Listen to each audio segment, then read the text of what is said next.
Welcome back to the PSN Commanders Network on the Protest Sports Network. It's your boy Tone, aka Tech, and we are back with another video as TJ's being destructive. Before I get to a great God for God's right now and God's open doors and pay with for all the people in the Lord's name. In today's video, we're here out with the Washington Commanders, specifically our number 2 pick in Jayden Daniels. Before I get too far into it though, quick verse of the day, 1 Timothy chapter 4, verse 16.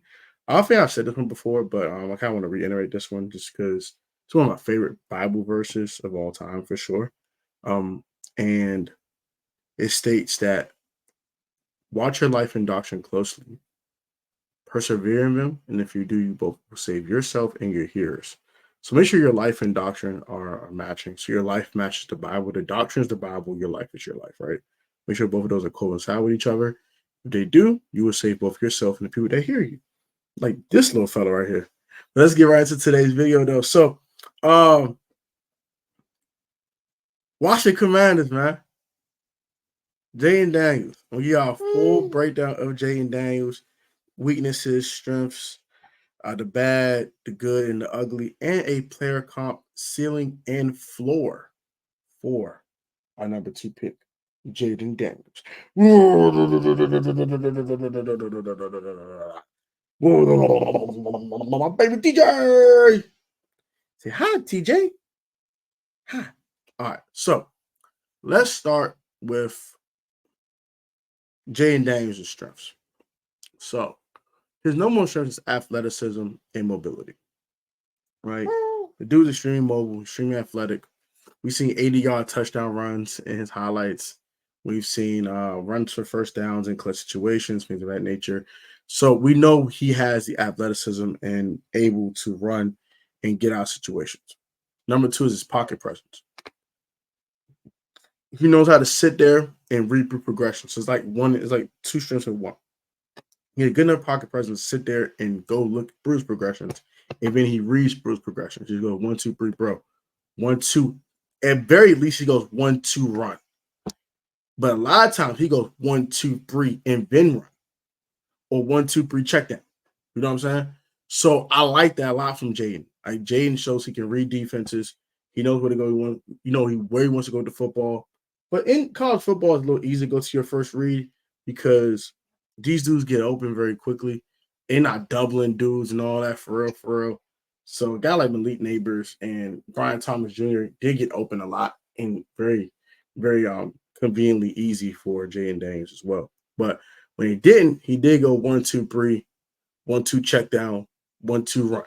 So he can read progression, which is very, very huge at the NFL level. You need to read defenses and go through your progressions in order to get their open guy and get things going for you. Crazy boy. The crazy boy. The crazy boy. The crazy boy. The crazy boy. The crazy boy. Ah! Ow! Ow! Ow! Ow! You abusing me. I'm playing. He's not abusing me. But yeah. Like boy. Like you little man. So the next strength that he has good ball placement. Great ball placement, I can't say because of the lack of an elite arm. We'll talk about in his cons / weaknesses real quick. But I would say that his ball placement for his arm strength that he does possess is very good. He puts it where the receiver can get it and only he can get it. But sometimes with the lack of arm strength, it's not perfect ball placement, but it is where the receiver can catch the ball and not the DB. The next thing he does is take care of the football very well. He's not turning the ball over a lot. Only 4 INTs. I think only 1 fumble last year for Jayden Daniels. So he's not turning the ball over a lot. That equates to really good caretaking of the football at the next level. Very important. So those are his main strengths that I do see. He's the leader in the locker room. People rally around this kid. Malik Neighbors loves him. Brian Thomas loves him. The Lacey kid loves him. The running backs love him. Everyone loves this guy, man. So that's a beautiful thing to see. When you can lead like that, that's a beautiful thing. Next thing I want to talk about, right, is the cons. The number 1 con for me, lack of elite arm talent. That might cost him a little bit next level. Only because if he lacks anticipation and tries to make a throw that's a tight window, they can definitely get picked off. This boy is crazy. What you doing? What you doing? What you doing, little man? This little fella. I love this little fella. You so fun, TJ. Baby TJ. Yeah, so my baby TJ's messing with my hair. TJ, stop. Let go. Let go. Let go. I give you my finger to mess with. All right, so while TJ's messing with my finger, we'll get to his cons. Lack of elite arm talent. So I think that's going to hurt him because if he doesn't have anticipation, which he does have good anticipation when throwing deeper throws, pause. When he throws long passes, that it doesn't cost him at the college level, but if he doesn't have that same anticipation at the next level, that will cause more interceptions. So that's something you kind of want to keep in mind. He's going to throw a little more anticipation when he did at the college level, but I think he'll be able to understand that as he adjusts to the NFL game. If my final one, he took a few too many unnecessary sacks. That's something that did kind of rub me the wrong way a little bit, but I mean, Sam Howell took a ton of them last year, and I didn't really kill him for it. So I'm not going to kill Jayden for this either. Now,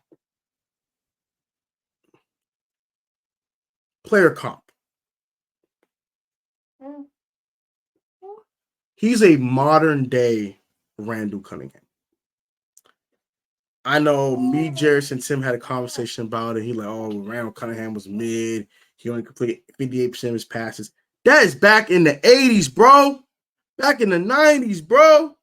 Dudes weren't thrown for 70% completion. Right, TJ? They weren't doing that, right, TJ?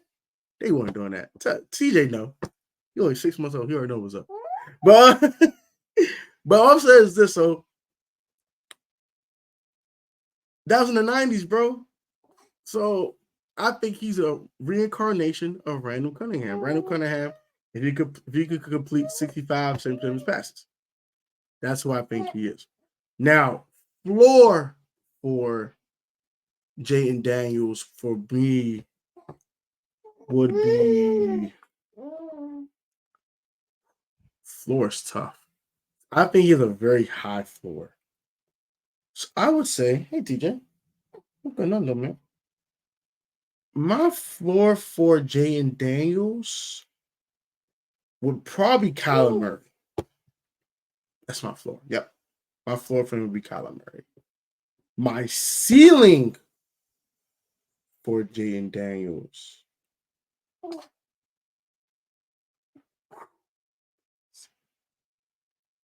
I said modern day Randall Cunningham. That's very high praise. I'm going to go a little step further than that, though. The Eagles version of Michael Vick. That was an elite talent, boy. That was an elite talent, boy. If he could turn into that could run like Vic and throw like Vic, but complete better, he could complete 60%, 70% of his passes. Boy, if he turns into that, he turns into Randall Cunningham. We got ourselves a hit. If he turns into modern day Vic, we got ourselves a game changer. So keep that in mind. If we got Randall Cunningham, that means we got a quarterback who win your Super Bowl. If we got a Michael Vick modern day version of him that can throw better, you're talking possible MVP one day, perennial Pro Bowler, 12-year starter, and maybe a Super Bowl winner. But that's going to do it for today, man. That's my full breakdown, Jayden Daniels, as he is the number 2 pick overall in the 2024 NFL Draft and our presumed franchise quarterback for the time being, at least for now. And also, Trustway did give up his number to him. So, JD5 in the building, man. In the building, man. In the building, man. In the building, man. So me and TJ gonna sign out. Like, comment, subscribe. Say bye-bye, TJs. Bye-bye, y'all. Catch you in the next one. We'll catch you on the next video, man. Peace, love, and blessings all y'all. And we'll see you later.